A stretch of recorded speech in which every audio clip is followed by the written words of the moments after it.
Morning guys. നമ്മൾ ഇന്നിവിടെ ഒരു സിമ്പിൾ മോരുകറിയാണ് വയ്ക്കാൻ പോകുന്നത്. നമുക്ക് സമയമില്ല, അവിടെ നമുക്ക് പെട്ടെന്ന് മോരുകറി വെക്കാം. ആദ്യം നമ്മൾ എണ്ണ ഒഴിച്ചു, അതിലേക്ക് കടുക് ഇട്ടു. കടുക് ഏകദേശം പൊട്ടിയിട്ടുണ്ട്. ഇനി നമുക്ക് ഇതിനകത്തേക്കുള്ള കുറച്ച് ഇൻഗ്രീഡിയൻസ് ആഡ് ചെയ്ത് കൊടുക്കാം. അതിന് വേണ്ടിയിട്ട് നമ്മളിവിടെ കുറച്ച് ഉള്ളി, കറിവേപ്പില, കുറച്ച് സാധനങ്ങളൊക്കെ എടുത്ത് വെച്ചിട്ടുണ്ട്. നമുക്കതൊക്കെ ആഡ് ചെയ്യാം ഓരോന്നോരോന്ന്. അത് നമ്മൾ ഇതിനകത്തോട്ട് ചെറുതായിട്ട് അരിഞ്ഞ വെളുത്തുള്ളിയും ഇഞ്ചിയും കൂടെ ഇട്ട് കൊടുക്കുക.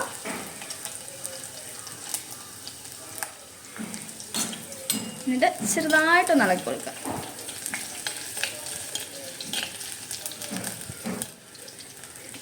ചെറുതായിട്ടൊന്ന് കളർ മാറാൻ തുടങ്ങുമ്പോഴത്തേക്കും നമുക്ക് അതിനകത്തേക്ക് കുറച്ച് പച്ചമുളകും കൂടത്തേക്ക് കുറച്ച് നമ്മുടെ വറ്റൽമുളക് കൂടെ രണ്ട് വറ്റൽമുളക് കൂടെ പൊട്ടിച്ചിടുക.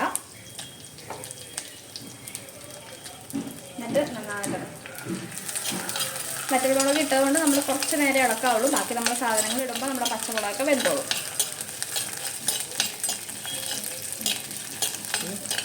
അങ്ങനെ നമ്മുടെ വറ്റൽമുളക് ചെറുതായിട്ടൊന്ന് വെന്ത് തുടങ്ങിയിട്ടുണ്ട്. നമുക്ക് അതിനകത്തേക്ക് 2 കറിവേപ്പില കൊടുക്കാം.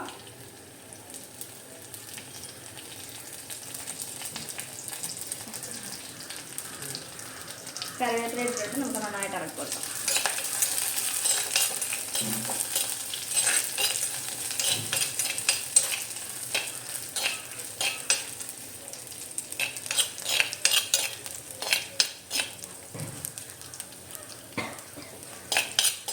കരിയാൻ തുടങ്ങിയിട്ടുണ്ട്, ചെറിയ ചുമയൊക്കെ വരുന്നുണ്ട്.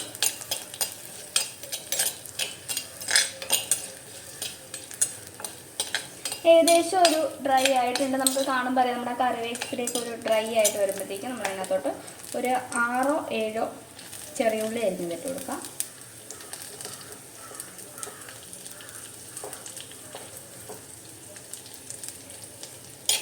നന്നായിട്ട് ഇളക്കി കൊടുക്കുക. ഒരു ഗോൾഡൻ കളറാവുന്നവരെ നമ്മൾ ചെറുള്ളി ഇളക്കിക്കൊണ്ടിരിക്കാം. ഒരു മീഡിയം ഫ്ലെയിമിൽ ഇട്ടുകൊണ്ട് കണ്ടിന്യൂസ് ഇളക്കുകയാണെന്നുണ്ടെങ്കിൽ കരിയാണ്ട് കറക്റ്റ് ആ ഒരു കൺസിസ്റ്റൻസിയിൽ നമുക്ക് കിട്ടും.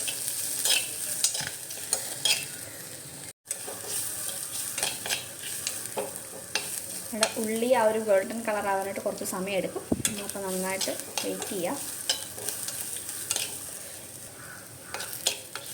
ചെറിയ ഉള്ളി കൂടെ ചേർത്ത് ഏകദേശം ഒരു 4 മിനിറ്റ് അല്ലെങ്കിൽ ഒരു 3 മിനിറ്റ് നമ്മൾ ഇളക്കി കൊടുക്കുക. ആ സമയത്ത് നന്നായിട്ട് ഒരു മീഡിയം ഫ്ലെയിമിലിട്ടാണ് നമ്മൾ ഇളക്കുന്നതെന്നുണ്ടെങ്കിൽ ഒരു 3 മിനിറ്റിൽ 4 മിനിറ്റിൽ ഇതൊരു ഗോൾഡൻ കളറായിട്ട് മാറും. എന്തായാലും നമുക്ക് ഇളക്കാം.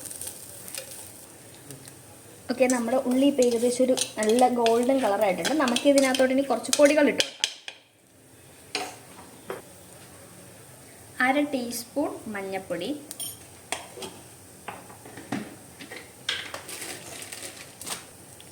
1/2 ടീസ്പൂൺ മുളക് പൊടി, രണ്ടും കൂടിയിട്ട് നന്നായിട്ട് ഇളക്കി കൊടുക്കുക. ഏകദേശം ഇതിൻ്റെ ഈ മഞ്ഞൾപ്പൊടിയുടെയും മുളക് പൊടിയുടെയും പച്ചമണം ഒന്ന് മാറും വരെ നമ്മളൊരു 2 സെക്കൻഡ് അതായത് 3 സെക്കൻഡ് നന്നായിട്ട് ഇളക്കും.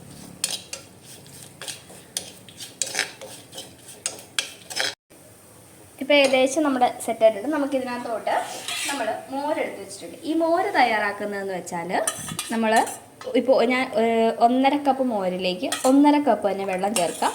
എന്നിട്ട് കട്ടി ഉണ്ടെന്നുണ്ടെങ്കിൽ നമുക്ക് നന്നായിട്ട് ഇളക്കി കൊടുക്കാം. ഇല്ലെങ്കിൽ ഒരു മിക്സിയുടെ ജാറിലിട്ട് ഒരു ജസ്റ്റ് ഒന്ന് അടിച്ചെടുക്കാം. ഈ കലക്കി വെച്ചേക്കുന്ന മോര് നമുക്ക് ഇതിനകത്തോട്ട് ഒഴിച്ചു കൊടുക്കാം.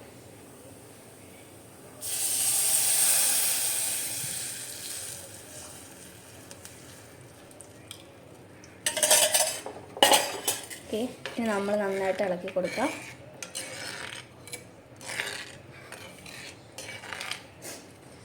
നമ്മൾ മോര് വെച്ചിട്ടുണ്ട്. ഇനി നമ്മൾ ശ്രദ്ധിക്കേണ്ട കാര്യം നന്നായിട്ട് ഇത് ഇളക്കിക്കൊണ്ടിരിക്കുക. തിളയ്ക്കാൻ പാടില്ല. ഒരു ചൂടാവുന്നവരെ നമ്മളൊന്ന് ഇളക്കി കൊടുക്കാം. ഒരു മീഡിയം ഫ്ലെയിമിലിട്ട് ഇളക്കിക്കൊണ്ടിരിക്കുക. നമ്മുടെ സെറ്റായിട്ടുണ്ട്. ഇനി നമുക്ക് ഫ്ലെയിം ഓഫ് ചെയ്തിട്ട് നമുക്കിതിനകത്തോട്ട് ആവശ്യത്തിന് ഉപ്പിട്ട് കൊടുക്കാം. തിളച്ച് ചൂടായി കഴിയുമ്പോൾ ഉപ്പിടുന്നതായിരിക്കും നല്ലത്. നന്നായിട്ട് മിക്സ് ചെയ്ത്. ഓക്കെ, നമ്മുടെ മോരുകറി റെഡി ആയിട്ടുണ്ട്. ഇപ്പോൾ നല്ല ഭംഗിയുണ്ട് കാണാനായിട്ട്. ഇനി നമുക്ക് ഇതിൻ്റെ കൂടെ ചോറും കുറച്ച് എരിവുള്ള ചമ്മന്തിയും കൂടെ ഉണ്ടെങ്കിൽ അടിപൊളിയായിരിക്കും. അപ്പോൾ ഗൈസ്, നമുക്ക് അടുത്തൊരു ഫുഡ് ഐറ്റം, ഒരു വെറൈറ്റി ഡിഷായിട്ട് നമുക്ക് വീണ്ടും കാണാം. Bye bye.